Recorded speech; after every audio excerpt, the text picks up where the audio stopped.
Спасибо. Можно ли уже сегодня провести обследование на наличие антител COVID в крови и сколько будет стоить анализ? Вы знаете, на сегодня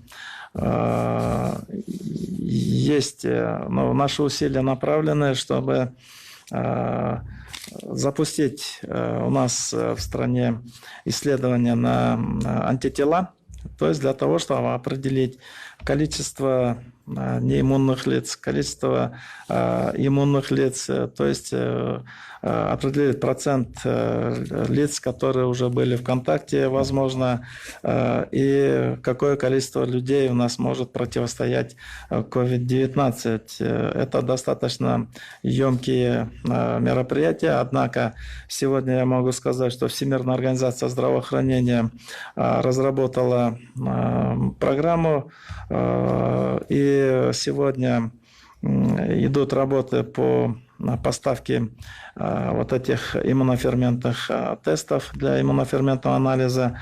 Порядка 4500 тестов мы ожидаем от Всемирной организации здравоохранения.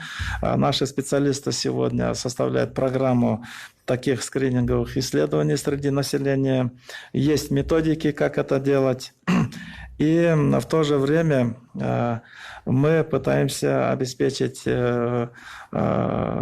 поставки и с других каналов, потому что уже есть информация, что разработали эти тесты, начали широко поставляться в страны.